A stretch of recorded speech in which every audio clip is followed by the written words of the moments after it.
മലയാള സിനിമയിൽ ഒരുപാട് കാത്തിരുന്ന് ഒരുപാട് എക്സ്പെക്ട് ചെയ്യുന്ന ഒരു സിനിമയാണ് ആടുജീവിതം എന്ന് പറയുന്നത്. അപ്പം ഒരുപാട് ലെജൻഡ്സ് ഒരുമിക്കുന്ന ഒരു സിനിമ കൂടിയാണ്. എനിക്കത് ഏറ്റവും കൂടുതൽ മലയാളം എക്സ്പെക്ട് ചെയ്യുന്ന മലയാളത്തിലേക്ക് ഒരു ഓസ്കാർ പ്രതീക്ഷിക്കുന്ന ഒരു പടമാണ് ആടുജീവിതം. സാറിന്റെ ഒരു എക്സ്പീരിയൻസിൽ എങ്ങനെ ഉണ്ടായിരുന്നു? I don't know how Oscar has become a standard in this. I would say, see, I'll tell you, Oscar just happened a few hours ago. 15 years ago, when we won the Oscar, in one of this press meet like this, when me and Rahman was there, one of the press asked, "You guys got an Oscar, so what's the big deal about it?" I remember AR saying that next 10 years is going to be Indian cinema's golden period. 15 years today, just look back what happened in Indian cinema.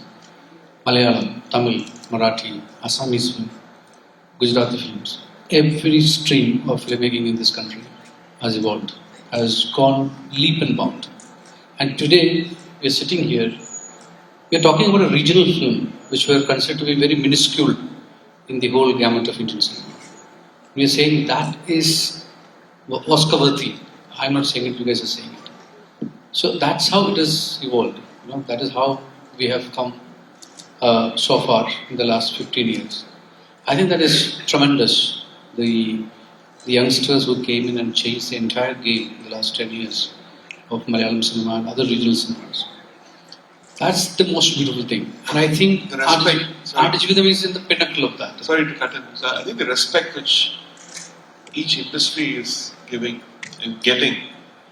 People in Pakistan are talking about Malayalam movies. And when did we see the South Indian heroes transcending to North India? It was never allowed. It's so easy now. And it's because of the talent and what they're doing. Sir, it was always there. If you look at the history of Indian cinema, like Anil Kapoor, Jitendra, all these people started from the South. And South Indian films are very big in the 60s and 70s. And if you look at the biggest musical that has come in Indian cinema, it was always from the South. I mean, the late native South Indian actors. Yeah, true. So, I mean, Shivaji Ganesan was big, MGR was big, they all were there. But now looking at South Indian cinema and trying, okay, what are we doing wrong? Hindi cinema is thinking, there's something wrong about us. And I feel what is wrong about Hindi cinema today is that they started making packages. Last 10 years, that's what they did. The middle class Indian is no more a subject of discussion in Hindi cinema in the last 10 years. Probably last Gajini is a film where we saw a middle class girl. So you've taken a fair share of people from your storytelling. They are obviously going to go against you. And if you look at regional cinema, regional literature is rooted. Regional cinema's writing is rooted in regional literature. So where the literature is strong, you have strong subjects and you have strong cinema. That's what I think is lacking in Hindi cinema right now. Time to look back. And writing is very strong in the cinema, and a lot of literature influence is making, a film. Like one element of a film become a point of a journey. Manjumal Boys, for example. You take one element 30 years ago, you see one song, that is become a filmic idea. So those are the things that are happening. People are like flourishing. So it's so beautiful to be part of that movement, I would say. Sir, നമ്മൾ മരുഭൂമിയെ ബന്ധപ്പെട്ട ഒരുപാട് സിനിമകൾ കണ്ടിട്ടുണ്ട്. അതിന്റെ സൗണ്ട്സിനെ പറ്റി ഉള്ള സിനിമകൾ നമ്മൾ മുമ്പ് കണ്ടിട്ടുണ്ട്. അപ്പം ആടുജീവിതത്തിലേക്ക് വരുമ്പോൾ ഈ മരുഭൂമിയുടെ സൗണ്ടിനെ എങ്ങനെയായിരിക്കും വ്യത്യസ്തമാക്കുന്നത് ആടുജീവിതത്തിൽ? Actually, something that I always wanted to say. ഞാൻ ബ്ലസ്സിയുടെ ഫിലിം ഡിസ്കസ് ചെയ്യുമ്പോൾ ബ്ലസ്സി പറഞ്ഞത് സിനിമ തുടങ്ങുന്നത് കേരളത്തിലാണ്. ഒരുപാട് വെള്ളം, ഒരുപാട് പച്ചപ്പ്, ഒരുപാട് പ്രകൃതി. അവിടുന്ന് ഇയാൾ പോകുന്നത് ഒരു മരുഭൂമിയിലാണ് എത്തിപ്പെടുന്നത്.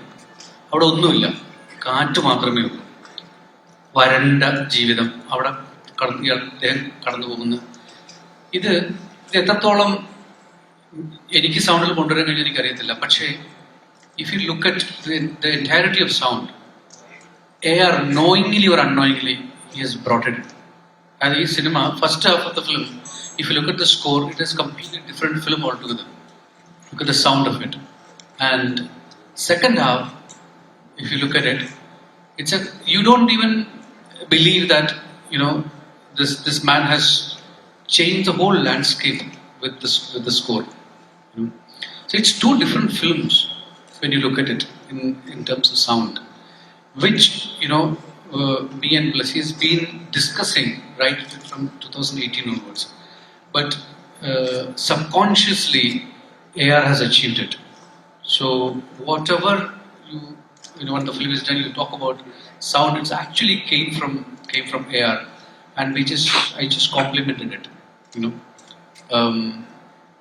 For me, it's two different films. There is a pre-interval Aadijeevitham, which has a completely different score, which has a completely different orchestration, sound, very rooted, and it has completely different sound in the second half. It's a completely different film. You can just watch Aadijeevitham second half, and you can just transcend yourself. So it's very, very, very spiritual, very moving, very. It reminds me of a very old film called Sanjari, which is Rasool Edin Ganiwal part. So it goes into a step ahead of that. So for me, these two films that he made it possible, and I'd say one of his best work. The Rahman that I heard when I was in the film school in 1992, I hear it in Aadijeevitham. ലോകത്തെവിടെയായാലും ഏത് സമയത്തും 24 വാർത്തകളും augmented reality പാക്കേജുകളും എക്സ്പ്ലെയിനറുകളും വിശദമായി കാണാൻ ഞങ്ങളുടെ YouTube channel നിങ്ങൾക്ക് subscribe ചെയ്യാം.